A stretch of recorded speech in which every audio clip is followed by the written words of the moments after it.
A minha história não começou com honra, começou com perda. Não fui exaltado por estar em um palácio, mas porque me recusei a me dobrar, mesmo que isso significasse morrer.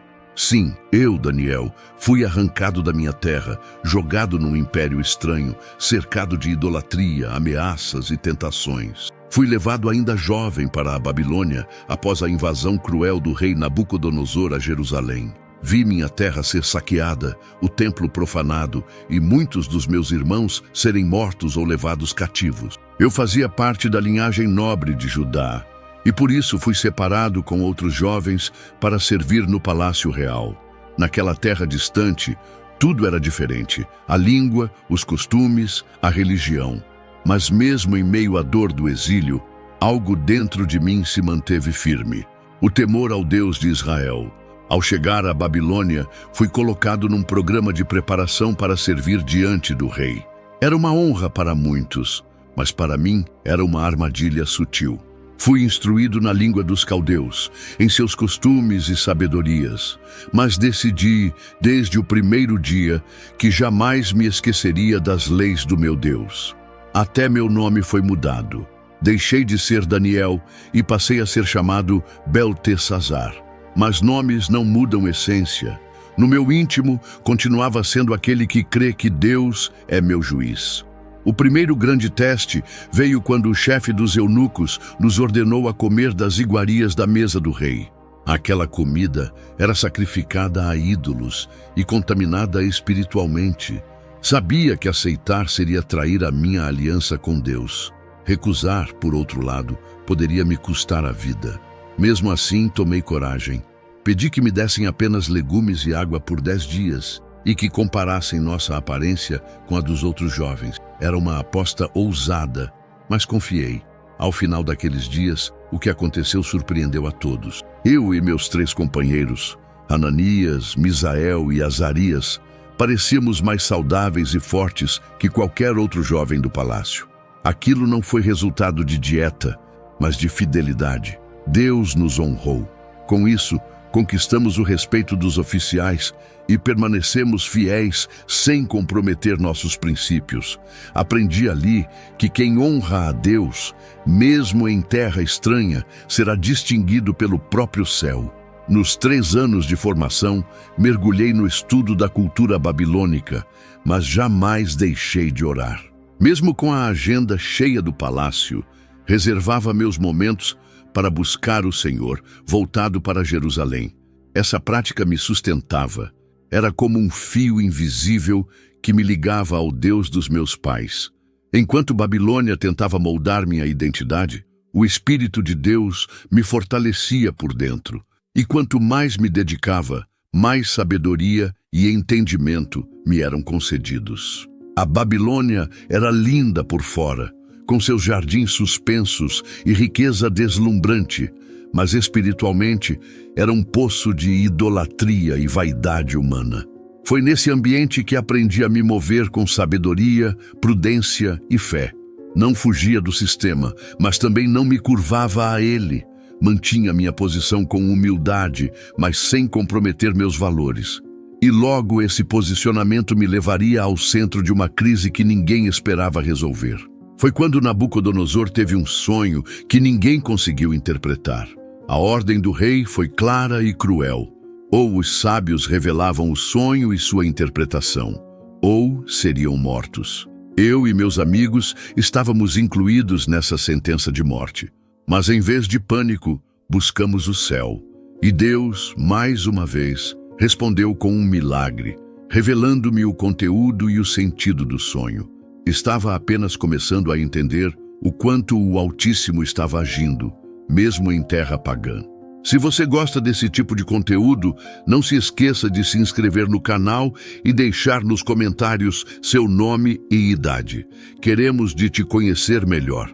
E voltamos ao vídeo. Naquela noite, depois da oração, fui tomado por uma visão clara. Vi o que o rei sonhara.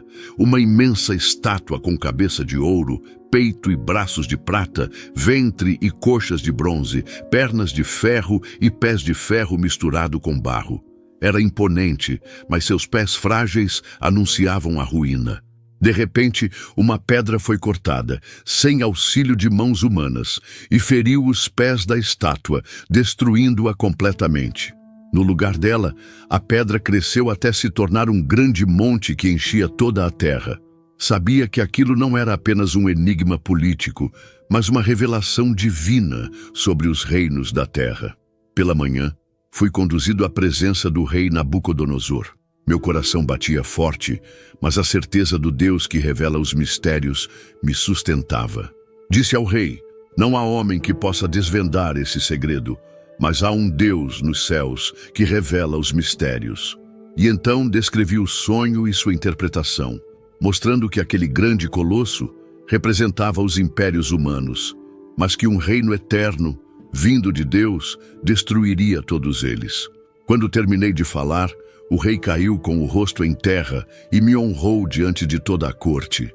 Um judeu cativo, humilhado pela guerra, agora era elevado ao posto de governador da província da Babilônia. Não foi mérito humano, foi graça divina. Mas ao ser exaltado, não me esqueci dos meus companheiros de fé. Pedi que Hananias, Misael e Azarias fossem também colocados em posições de autoridade. Deus não exalta um sozinho, Ele honra aqueles que permanecem fiéis juntos. Mesmo em posição de poder, nunca perdi minha rotina espiritual. Continuava a orar, jejuar, meditar na lei do Senhor. A Babilônia tentava apagar nossas origens, mas nossas almas ardiam como tochas. Sabíamos quem éramos e a quem servíamos. Os outros buscavam a glória do rei, mas nós buscávamos a glória de Deus. E isso incomodava muitos. Havia inveja, intrigas e murmúrios, mas não podiam negar que havia algo diferente em nós.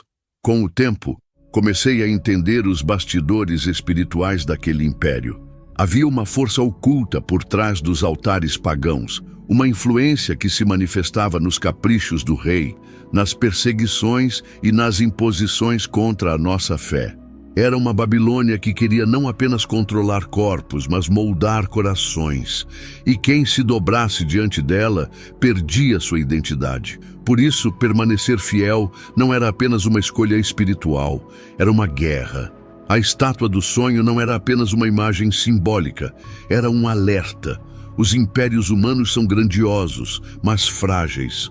Podem parecer eternos, mas estão todos com os dias contados. Só o reino do Deus Altíssimo permanece para sempre. Essa convicção me encheu de coragem.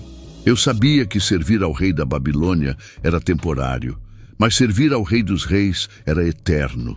Essa clareza me manteve firme, mesmo quando novos testes se aproximavam. A promoção no palácio não significava descanso. Na verdade, era apenas o começo de lutas ainda maiores. Os olhos estavam sobre nós, os sussurros se tornavam planos. E logo, meus amigos enfrentariam o maior desafio de suas vidas. Não diante de uma estátua em sonho, mas de uma imagem real, levantada para exigir adoração. A Babilônia queria saber quem realmente era digno de ser adorado. Foi então que o pior aconteceu. Tudo começou quando Nabucodonosor, tomado pelo orgulho, mandou erguer uma estátua colossal de ouro na planície de Dura. A ordem era clara. Todos, sem exceção, deveriam se prostrar e adorar aquela imagem ao som dos instrumentos. Quem recusasse seria lançado numa fornalha ardente. Era mais que um decreto, era uma provocação direta ao Deus de Israel.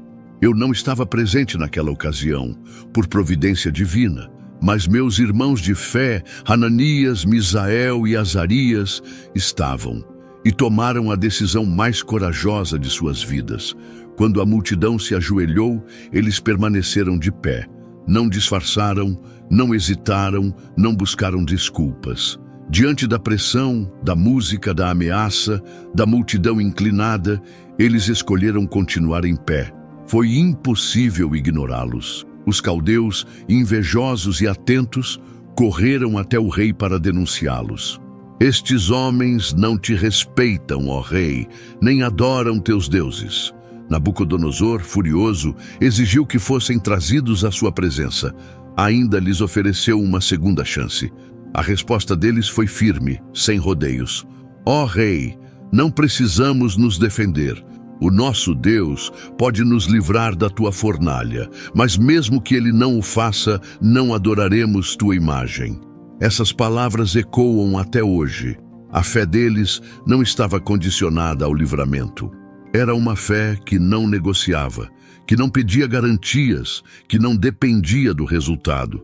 Era fé por obediência, por convicção, por amor ao Deus verdadeiro. Enfurecido, o rei ordenou que a fornalha fosse aquecida 7 vezes mais. Os soldados que lançaram os 3 dentro do fogo morreram na hora. Tamanha a intensidade das chamas. E então, diante de toda a Babilônia, o impossível aconteceu. O rei se levantou assustado e disse: Não lançamos 3 homens no fogo? Eu vejo 4, e o quarto é semelhante a um filho dos deuses. Deus havia enviado seu anjo. O fogo não teve poder sobre eles. O que era para ser sentença de morte virou palco de glória. Quando saíram da fornalha, não havia sequer cheiro de fumaça em suas roupas, nem um fio de cabelo queimado. Estavam intactos, protegidos pelo Deus que habita nas alturas. Nabucodonosor, estupefato, glorificou publicamente o Deus de Sadraque, Mesaque e Abednego. Decretou que ninguém em todo o império ousasse blasfemar contra esse Deus. E promoveu os 3 a posições ainda mais altas no governo.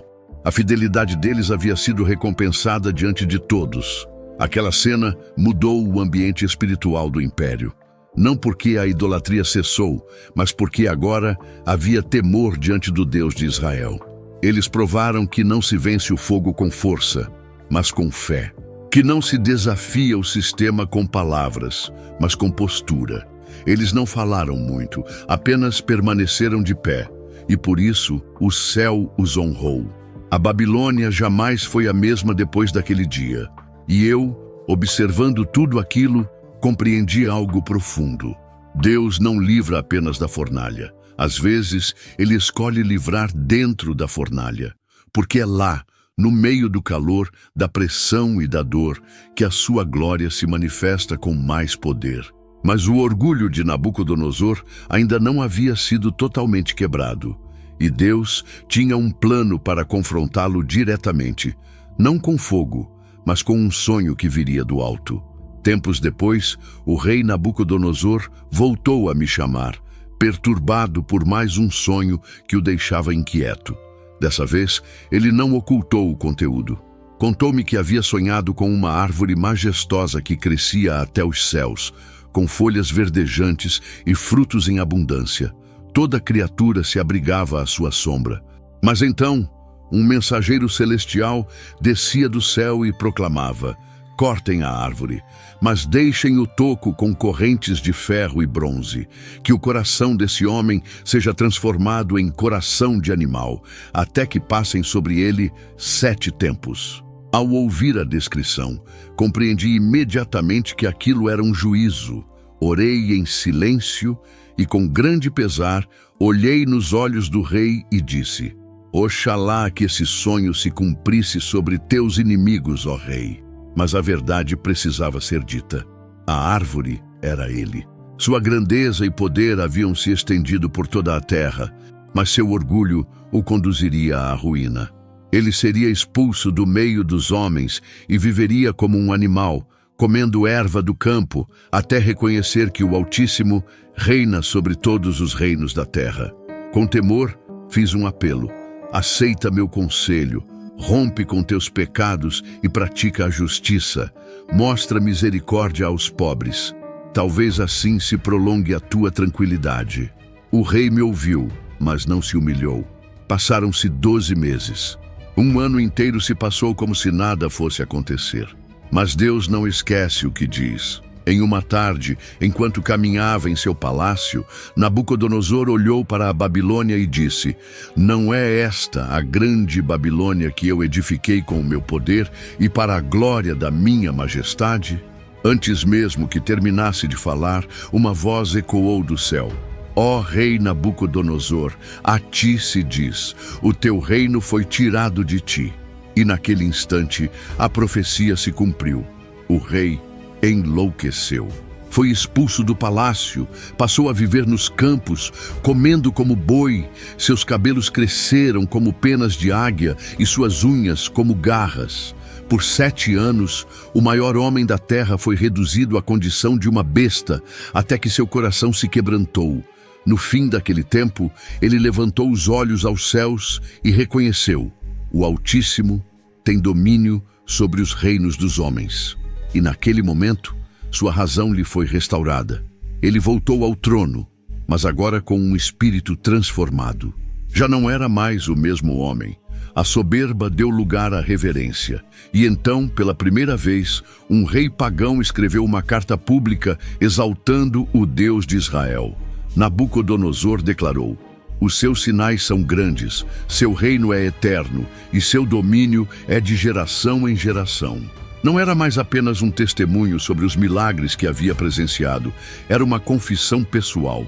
O orgulho foi quebrado não por força humana, mas pela mão do Altíssimo. E ali, diante de todo o império, um rei reconhecia que havia um trono mais alto que o seu. A Babilônia estremeceu, mas mal sabíamos que o próximo herdeiro ignoraria completamente essa lição. Os anos passaram e Nabucodonosor morreu. Em seu lugar, subiu ao trono seu filho, Belsazar. Mas ao contrário do pai que se humilhou diante do Deus Altíssimo, Belsazar escolheu o caminho da arrogância. A história e os milagres estavam diante dele, mas ele ignorou tudo. Confiava na força das muralhas da cidade, nos banquetes intermináveis e no luxo do palácio. Era um rei cego pelo poder e insensível ao sagrado. E foi em uma dessas festas que ele cometeu o erro fatal. Em meio ao vinho, à música e à idolatria, Belsazar ordenou que trouxessem os utensílios sagrados do templo de Jerusalém, os mesmos que haviam sido tomados por Nabucodonosor quando saqueou minha terra. Copos consagrados ao Senhor foram usados para beber vinho e brindar aos deuses de ouro, prata, bronze, ferro, madeira e pedra. Foi uma afronta direta ao Deus vivo. Todos riam, bebiam e blasfemavam. Mas então, o ambiente mudou de forma repentina. A mão do juízo apareceu. Dedos começaram a escrever palavras misteriosas na parede, bem ao lado do candelabro real. A festa silenciou. O rei empalideceu.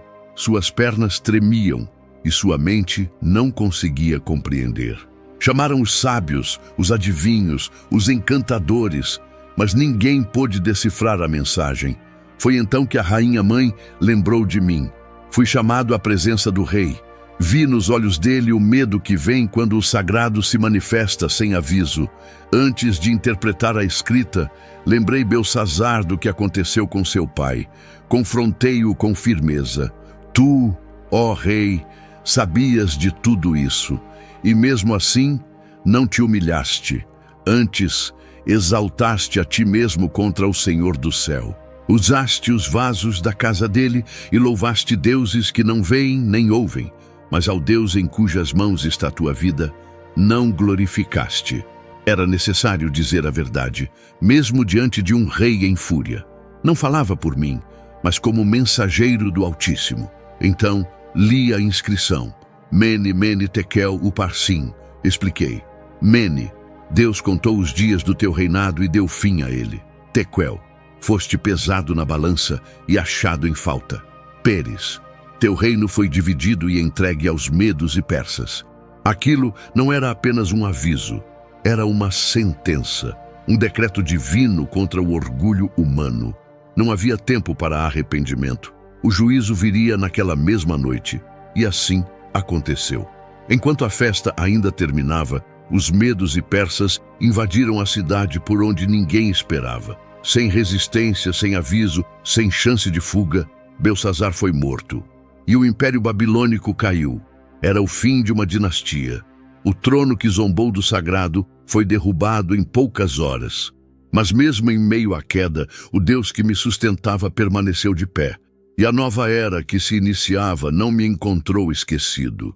O novo rei, Dário, reconheceu em mim algo que os anos não haviam apagado, um espírito excelente. Mesmo com a mudança de império, de governo e de política, fui elevado a uma posição de autoridade. porque quem anda com o Altíssimo não depende da estabilidade dos homens.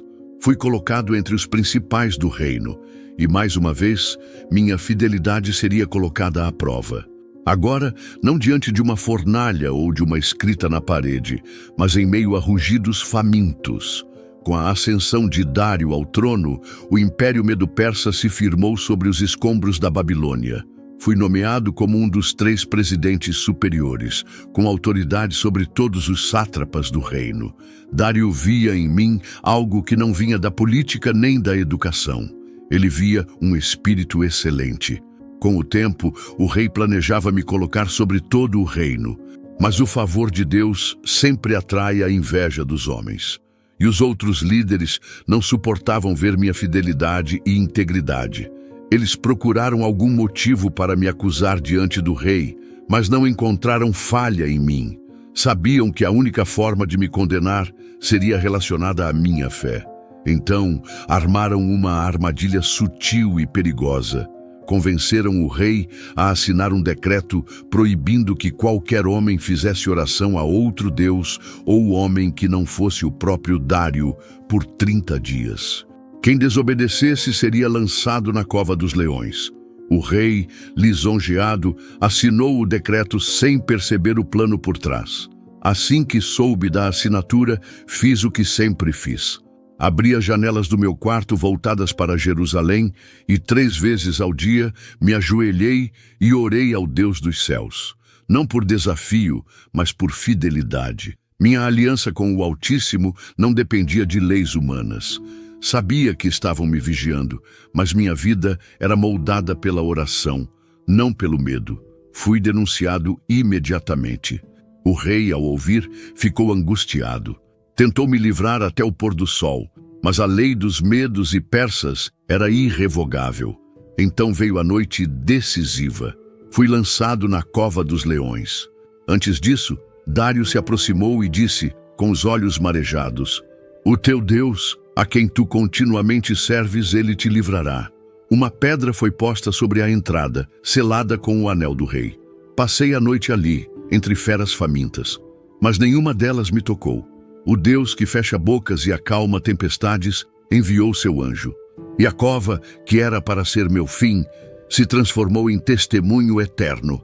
Ao amanhecer, o rei correu até a cova e gritou: "Daniel, pôde o teu Deus te livrar dos leões?" E eu respondi: "Ó rei, vive para sempre. O meu Deus enviou seu anjo e fechou a boca dos leões. Fui achado inocente diante dele e também diante de ti. Fui tirado dali sem um arranhão sequer." O rei então mandou lançar na cova aqueles que conspiraram contra mim, e eles foram destruídos pelos mesmos leões. A justiça foi feita. Mas mais do que isso, Deus foi glorificado. Dario escreveu a todos os povos e nações declarando: "O Deus de Daniel é o Deus vivo, que permanece para sempre." Era o segundo império seguido a reconhecer publicamente a soberania do Altíssimo. E enquanto tudo isso acontecia, Deus continuava a me revelar visões que ultrapassavam meu tempo. Vi impérios futuros, perseguições, a chegada do ungido, o tempo do fim e o juízo eterno. Já não era apenas conselheiro de reis, era agora profeta do Altíssimo, escrevendo capítulos eternos da história sagrada. Essas visões me mostraram que a guerra espiritual vai além das cortes e das covas. Há batalhas nos céus, príncipes espirituais, tempos determinados e um livro onde os nomes dos fiéis estão escritos. Vi Miguel se levantar, vi o juízo, a ressurreição e o reino eterno. Vi que mesmo na tribulação, os sábios brilharão como o firmamento. E entendi que no fim de tudo, o Altíssimo prevalecerá. A minha vida, desde o exílio até os últimos dias, foi conduzida por uma mão invisível, a mão do Deus vivo, que reina sobre tudo e todos. E você vai continuar se curvando diante do sistema? Vai seguir vivendo como se Deus estivesse distante? Ou vai se levantar como Daniel? Quantas vezes você já se escondeu por medo? Quantas vezes deixou de confiar, de orar, de permanecer firme naquilo que Deus colocou dentro de você? As visões do tempo do fim não foram entregues a um rei nem a um sacerdote, foram reveladas a um cativo. Isso mostra que Deus compartilha seus segredos com aqueles que o buscam com sinceridade, mesmo em terras hostis. Obrigado por assistir. Que o Deus Altíssimo te fortaleça para viver como Daniel. Abraços e fique com Deus. E se deseja continuar aprendendo mais sobre essas histórias bíblicas poderosas, acesse os conteúdos exclusivos tornando-se membro do nosso canal. Por um valor simbólico, você terá acesso antecipado a materiais que vão aprofundar ainda mais seu conhecimento nas Escrituras. O link está na descrição.